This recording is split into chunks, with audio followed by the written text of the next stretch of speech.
Saudi अरब और पाकिस्तान ने एक डील साइन की है जिसके तहत किसी एक देश पर हमला दोनों देशों पर हमला माना जाएगा। इस डील ने भारत के लिए चिंता बढ़ा दी है। भारत का सऊदी अरब से अच्छा रिश्ता है। भारत में सऊदी तीसरा सबसे बड़ा तेल और पेट्रोलियम प्रोडक्ट्स का सप्लायर है। ऐसे में दोनों देशों के बीच ये डील भारत के लिए चिंता का विषय बन गई है। हालांकि अच्छी बात यह है कि ये डील इजराइल को ध्यान में रखते हुए की गई है। बिहार के डेहरी में एक रैली को संबोधित करते हुए गृह मंत्री अमित शाह ने राहुल गांधी पर जमकर निशाना साधा। उन्होंने बिना नाम लिए कहा कि उन्हें बिना विदेश गए नींद नहीं आती है।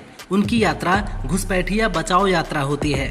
शाह ने कहा, पीएम मोदी बिना छुट्टी के काम कर रहे हैं। अर्थव्यवस्था में 11वें से चौथे नंबर पर पहुंच गई है।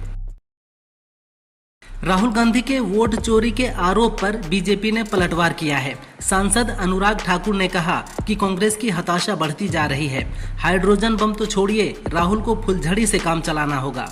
राहुल गांधी पहले आरोप लगाते हैं, फिर माफी मांगते हैं। गौरतलब है कि राहुल गांधी ने कल प्रेस कॉन्फ्रेंस कर वोटर लिस्ट में फर्जीवाड़े को लेकर कई सबूत पेश किए थे और नए आरोप लगाए थे। राहुल गांधी के प्रेस कॉन्फ्रेंस पर डिप्टी सीएम केशव प्रसाद मौर्य ने प्रतिक्रिया दी है। मौर्य ने कहा, राहुल गांधी को मोदी फोबिया हो गया है। वे लगातार जो मुद्दे उठाते हैं वो खोदा पहाड़ निकली चूहिया वाले होते हैं।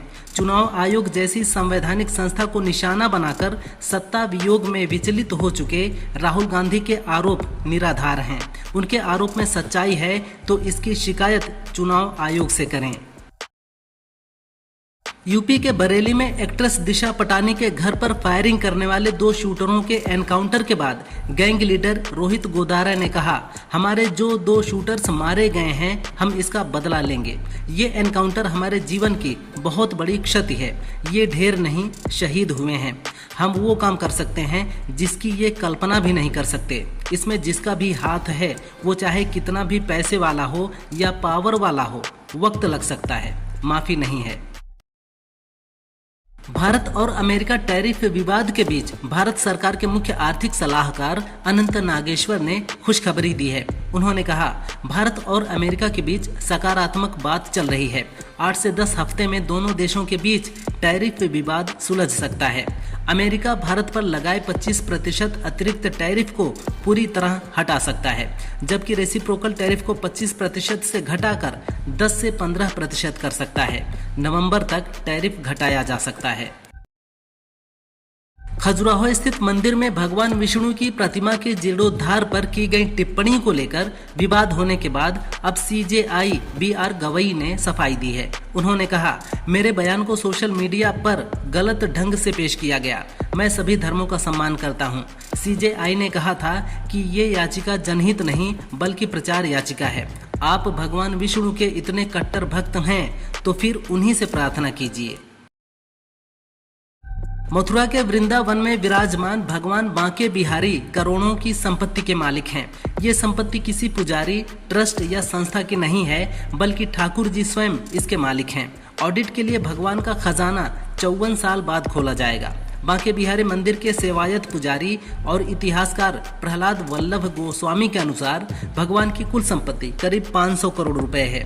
इसमें से 360 करोड़ रुपए कैश और करीब 150 करोड़ रुपए के आभूषण हैं।